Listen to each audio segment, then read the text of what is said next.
mapapaiyak kayong lahat at may inspire. And of course, congratulations kay aming Rian. Congratulations to everyone, to the whole classic production, lahat po. Congratulations. Magandang hapon and thank you na nandito kayo. You're giving great energy. Maraming salamat po. Ang role ko dito ay mabait at wise na nanay ni Rian Ramos. Maraming salamat sa inyo lahat. Sana supportahan niyo ang pelikula namin. Sana kumita ito at makapag-produce pa Ben Tria Productions. Please support the movie. At maganda man po ang aming pelikula. Maraming salamat po! Magandang gabi po sa inyo. Salamat po kasama namin kayo dito ngayon. Asahan niyo po na magandang pelikula mapapanood nyo. Handa niyo po mapapanood nyo. Salamat po! Sa movie is si Ella. And ako po yung tutulong sa main character natin si Rian Ramos na umiwas na pang... Ay, syempre! Isa rin siya!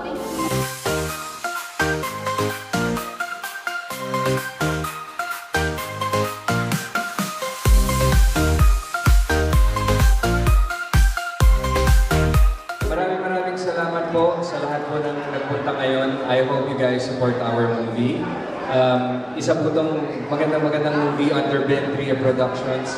We're so excited po for you to watch this movie. Wag mo akong iwan.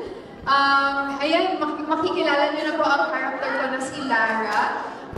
Ayun po, and also thank you so much, Sir Ben. And also kay Direct Joel, who is probably inside already. Kasi, of course, it's not really easy to create a movie, but they really made sure that we enjoyed every step of the way and ginaid nila kami. So thank you so much, and I just love the experience of being in your movie.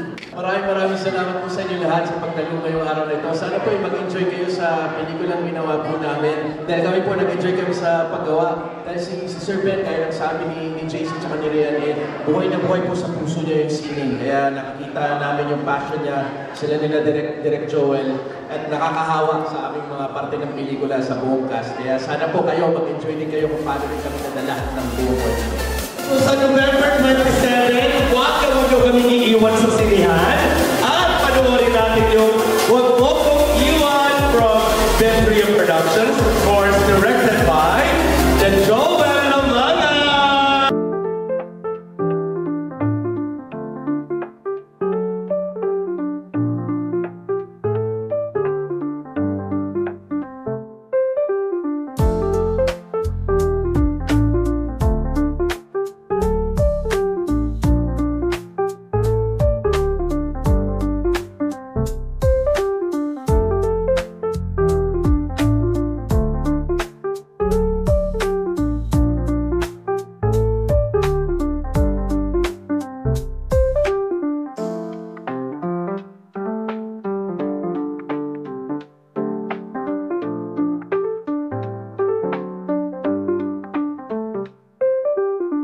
Maraming salamat po sa inyong pagdalo.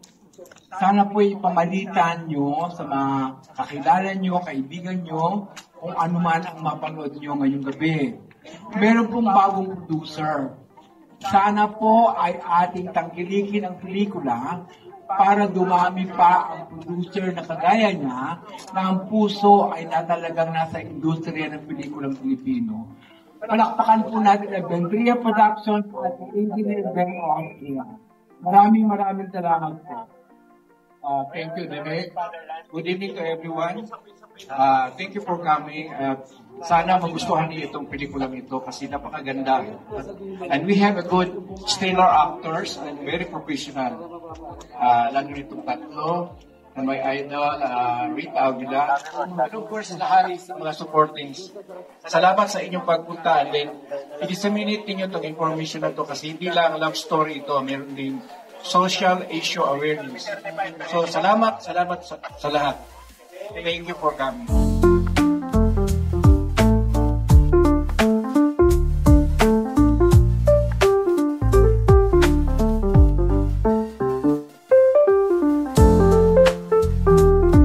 I really liked the movie. It was like Na-surprise nga ako yung sa huli, si JC De Vera, kumakanta pa sa huli. Ang galing. Saka si Nela nabuhay. Yeah, it's very sweet movie. I think sana panoorin nyo. Yeah, I think it's really good. Nag-enjoy sa pelikula at sana mas marami pa manood this coming November 27 dahil palabas na po nationwide itong Mohong Iwan. It's a film to watch.